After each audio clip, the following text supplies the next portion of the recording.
Orçamento, déficit, dívida, são palavras que a gente ouve no jornal o tempo todo, né? Mas o que elas significam na prática? Pois é, hoje a gente vai decifrar esse código, o das contas do governo. Sabe quando aparece no noticiário a dívida pública aumentou ou o governo teve um déficit e fica aquela pulga atrás da orelha? O que é isso, afinal? Então, a gente vai mergulhar nesse universo e entender de uma vez por todas o que esses termos querem dizer. Para a gente entender como o governo gerencia tudo isso, primeiro a gente precisa dar uma olhada nas ferramentas que ele tem em mãos. É como se fosse uma verdadeira caixa de ferramentas da economia, sabe? E a principal ferramenta dessa caixa é a chamada política fiscal. Pensa nela como o grande manual de instruções financeiras do governo.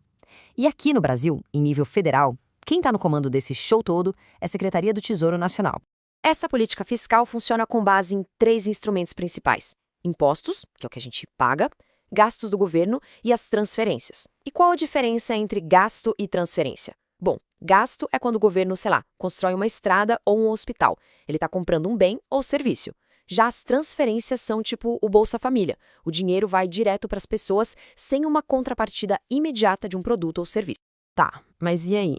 Como é que o governo usa essas ferramentas na prática? Uma boa analogia é pensar na economia como se fosse um carro. Tem horas que precisa acelerar e tem horas que precisa pisar no freio. E essas duas direções têm nome. A gente chama de política expansionista, que é para dar aquele gás na economia, e a política restritiva, que serve para dar uma freada, para esfriar as coisas. Vamos ver como cada uma funciona na prática. Olha só, aqui fica claro o dilema. De um lado, a política expansionista. O governo corta impostos e aumenta os gastos. Isso é ótimo para tirar a economia do buraco, sabe? Para combater uma recessão. O problema, o risco é gerar inflação. Do outro lado, a política restritiva. Aumenta imposto, corta gasto. Isso ajuda a segurar a inflação, mas o perigo é que pode acabar piorando uma recessão. É uma corda bamba, um equilíbrio bem delicado. Então, quando o governo resolve pisar fundo no acelerador, usando essa política expansionista, ou seja, gastando mais do que arrecada com impostos, aí surge ele, o tão famoso déficit. E o que é o déficit, afinal? É bem simples, na verdade. É quando, em um certo período, tipo um ano, as despesas do governo são maiores que as receitas. E guarde bem esta palavra, fluxo. Ela é a chave para a gente entender a diferença entre déficit e dívida, que a gente vai ver logo mais. Só que a história não é tão simples. Déficit não é tudo igual. Na verdade, existem 3 jeitos de medir o déficit. Pensa neles como se fossem as camadas de uma cebola, sabe? Cada uma mostra uma parte diferente da saúde financeira do país. Vamos começar pela primeira camada, o déficit primário. Esse é o resultado mais básico da operação do governo. É simplesmente o que entra de arrecadação menos o que sai de despesa, mas sem contar os juros da dívida. É como olhar o resultado de uma empresa antes dela pagar os juros dos empréstimos que pegou. Beleza. A segunda camada é o déficit operacional. Aqui a gente pega aquele resultado primário e soma os juros reais pagos da dívida pública. Ou seja, é a conta da operação do governo mais o custo real do dinheiro que ele pegou emprestado. E por último, a gente chega no déficit nominal. Essa é a medida mais completa de todas. Ele pega o déficit operacional e ainda adiciona o efeito da correção monetária da inflação sobre a dívida. Basicamente, esse é o número final, o que mostra de verdade o quanto a dívida pública vai crescer no total. Então, resumindo a lógica, a gente começa com o primário, que é a conta pura, adiciona os juros reais e a gente tem o operacional.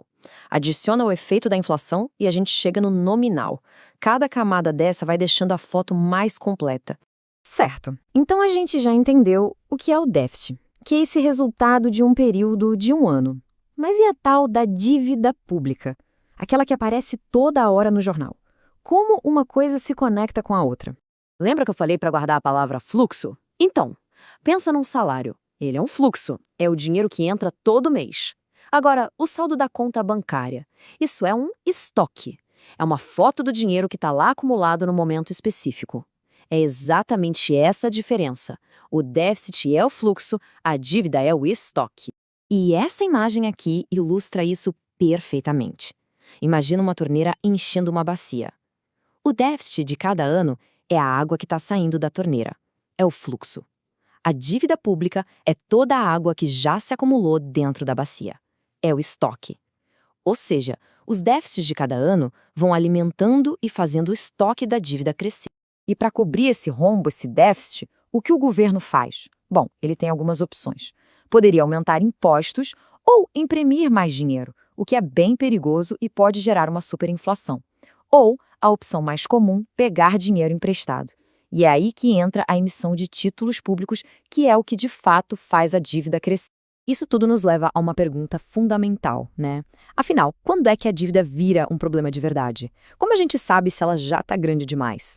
Existe uma régua para medir isso? Como que os economistas e os mercados olham para isso e decidem se a dívida de um país é sustentável ou se o sinal de alerta já acendeu? E aqui vem a grande sacada. O número bruto, o valor total da dívida, sozinho ele não diz muita coisa. O que importa de verdade é a proporção. É comparar o tamanho dessa dívida com o tamanho da economia do país. E a métrica para fazer essa comparação é a famosa relação dívida-PIB. É a mesma lógica de uma pessoa. Não adianta saber só o quanto ela deve. A gente precisa saber o quanto ela ganha para ver se a dívida é pagável.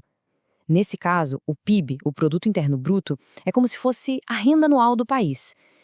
Esse exemplo aqui mata a charada. Olha só, uma dívida de 1,5 trilhão de reais para um país que tem um PIB de 4,5 trilhões não é algo tão grave assim. Agora, essa mesmíssima dívida para um país com um PIB de só 500 bilhões, aí seria bem mais preocupante. A proporção é o que conta. No final das contas, o que a gente vê é que a política fiscal é sempre um grande ato de equilíbrio. Um equilíbrio entre investir no presente, nas necessidades de agora, e não pegar emprestado demais do futuro, deixando uma conta impagável. E essa é a grande pergunta, o desafio que define o futuro de qualquer nação. Agora, pelo menos, os porquês por trás desses números todos ficaram um pouco mais claros.